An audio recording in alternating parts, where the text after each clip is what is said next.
नमस्कार दोस्तों, आप देख रहे हैं पब्लिक मैटर्स और आज हम बात करेंगे उस ईंधन या फ्यूल की जिसने भारत की ऊर्जा नीति को बदल दिया, एथनॉल।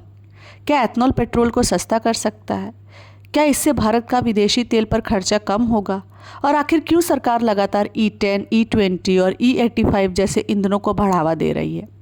आइए जानते हैं एथनॉल की पूरी कहानी शुरुआत से लेकर आज तक।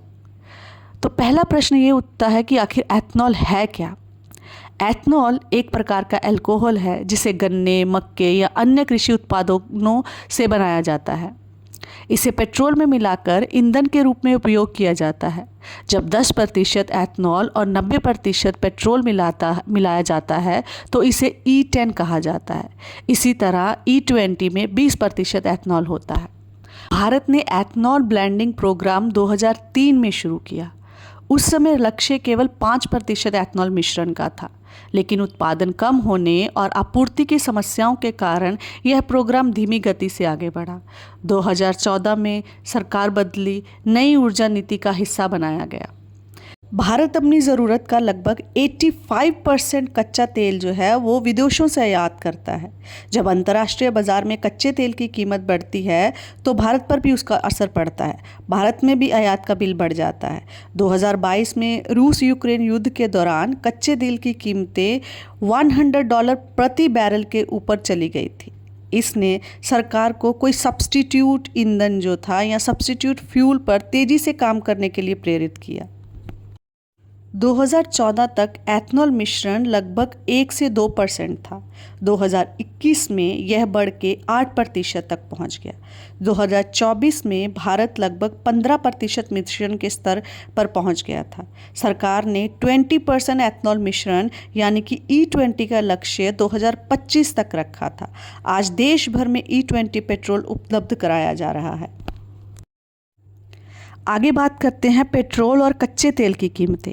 2025 की शुरुआत में भारतीय बास्केट कच्चे तेल की कीमत लगभग $80 प्रति बैरल तक पहुंच गई थी। इसके बाद कीमतों में गिरावट आई और कई महीनों में यह $60 से $70 प्रति बैरल के बीच रही। दिल्ली में पेट्रोल की कीमत लंबे समय तक लगभग 94 से 95 प्रति लीटर के आसपास बनी हुई। लोगों का सवाल है कि जब कच्चा तेल सस्ता है तो पेट्रोल सस्ता क्यों नहीं होता? तो इस पर एक्सपर्ट्स ने अपनी राय ये दी थी कि पेट्रोल की कीमत में कच्चे तेल के अलावा टैक्स, परिवहन लागत और अन्य खर्च भी शामिल होते हैं, जिसकी वजह से पेट्रोल की कीमतें बढ़ी हुई हैं। अब सरकार का यह भी दावा है कि एथनॉल के उत्पादन से किसानों को भी फायदा होगा।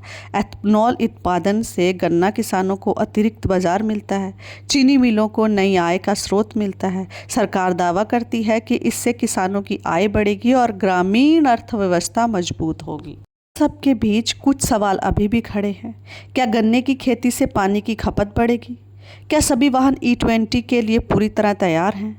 क्या खाद्य फसलों का उपयोग ईंधन के लिए करना सही है? इन सवालों पर विशेषज्ञों के बीच बहस अभी तक जारी है। ऊर्जा भविष्य का महत्वपूर्ण हिस्सा बन चुका है। यह विदेश तेल पर निर्भरता कम करने, किसानों की आय बढ़ाने और प्रदूषण घटाने की दिशा में एक बड़ा कदम माना जा रहा है। लेकिन क्या इससे आम आदमी का पेट्रोल वास्तव में सस्ता होगा? इसका जवाब आने वाले वर्षों में ही मिलेगा। आपका क्या मानना है? क्या एथनॉल भारत के लिए गेम चेंजर साबित होगा?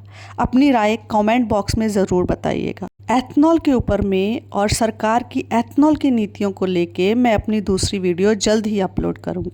अगर ये मेरी वीडियो पसंद आए तो लाइक करें, चैनल सब्सक्राइब करें और बेल आइकन ज़रूर दबाएं। आपका बहुत बहुत धन्यवाद। Thank you.